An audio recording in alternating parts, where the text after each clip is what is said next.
What's up, guys? Welcome back to another video on the Texas Rangers Report. And if you're brand new here, make sure to subscribe right now because I'm your #1 source for all things Rangers related on YouTube. But without further ado, let's get straight into the video. So it's been known that the Rangers are wanting or willing to do a 6-man rotation. That's unorthodox, as we know that majority of MLB teams do a 5-man rotation. Unless you're the Tampa Bay Rays, they do an opener. However, this is going to be new for the Rangers if they do the 6-man rotation. I don't know how this will work, if this means the starters have to go longer or shorter. I really don't know, but I'm willing to project the rotation at least.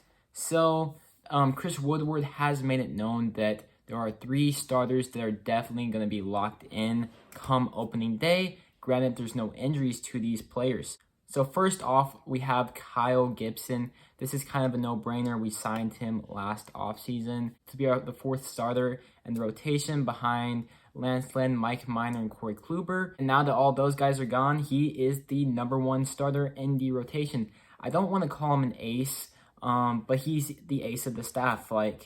That's how bad the Rangers are. I mean, Kyle Gibson isn't bad. He had a bad season in 2020.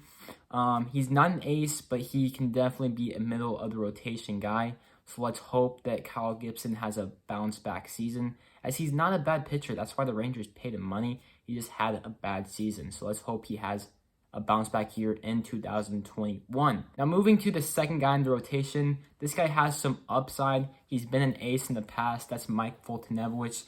He was an ace on the Atlanta Braves staff. He was a top prospect with the Astros. They traded him to the Braves. However, his velo dropped in 2020. The Braves gave him 1 start, and he pitched terribly. They designated him for assignment, but apparently he looks in better shape. His velo is apparently up, and he does have team control for another season after 2021. So if Mike Foltynewicz is able to pitch like he was whenever he was the ace of the Braves staff, that could be really nice because the Rangers just picked up an ace for cheap. Do I expect him to come out and pitch like an ace? No, I do not. Do I expect him to at least pitch like a middle of the rotation guy? Yeah, I hope he can, given that he's going to be our #2 starter. I really hope that he can be a solid guy in the rotation for the Rangers.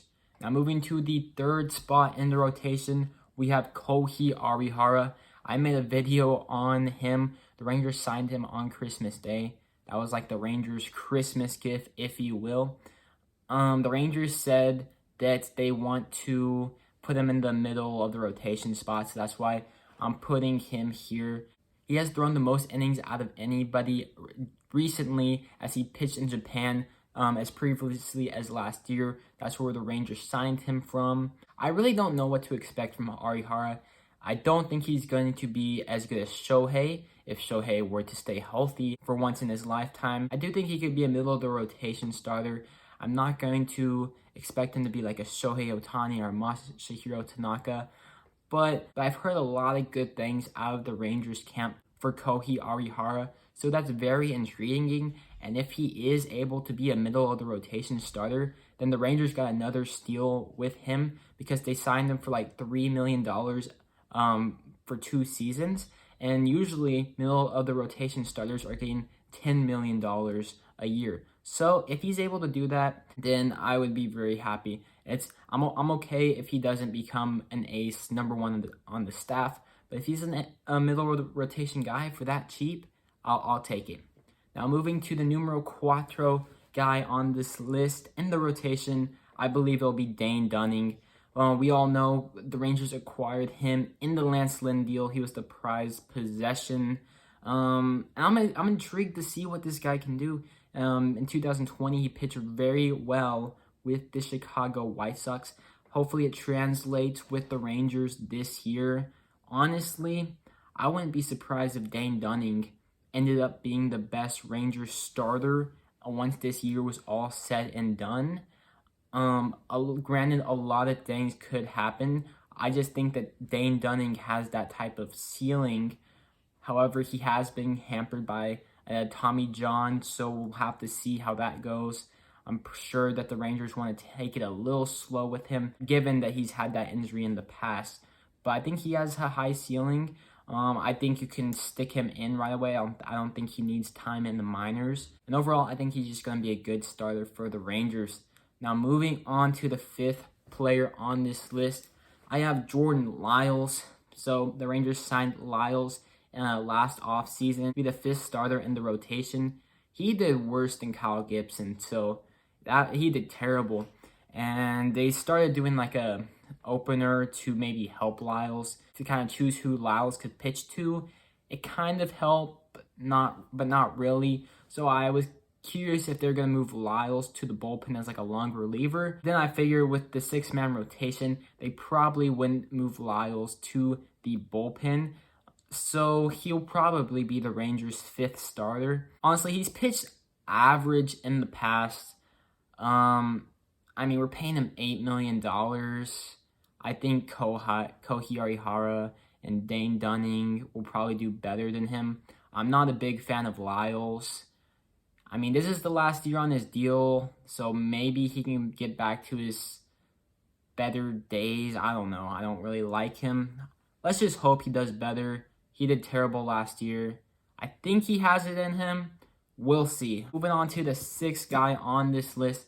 This guy I really like. It's Colby Allen. I went to a Rangers game one time at the trade deadline. I think it was the day before the trade deadline. The Rangers trade Chris Martin at the same game for Colby Allen. So there's kind of like a connection. Not really. But I just like the player in Colby Allen. I think he has a lot of potential as well. He's still young. I think he's 23 years old.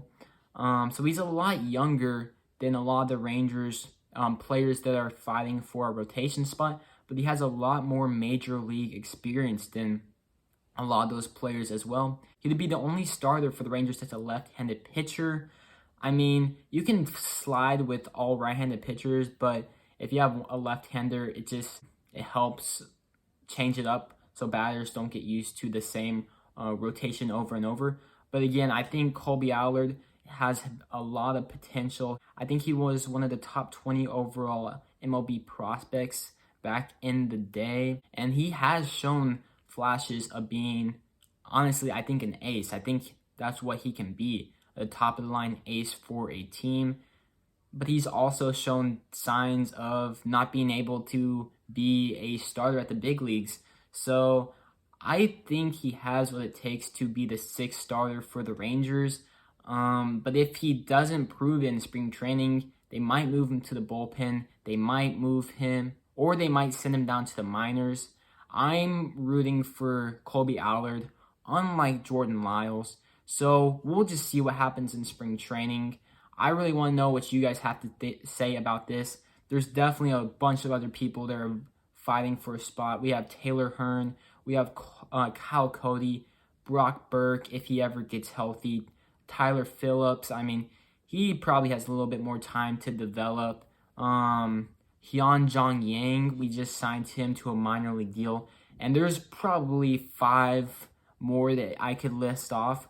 But yeah, there's definitely a bunch of competition for the starting spots in the Rangers rotation. And that's why I think they're doing a 6-man rotation, because there's a lot of guys that they want to see at the major league level. And since there wasn't a minor league season last year, they want to take it easy with the guys, and they don't really want to make them pitch a lot of innings. So I want to know what you guys have to say about that 6-man rotation with Gibson, Fulton, Arihara, Dane Dunning, Jordan Lyles, and Colby Allen. That's the 6. I want to hear what you guys have to say about that. Also, if you think that I left somebody out that should be in it, I want to hear what your 6-man rotation should be like.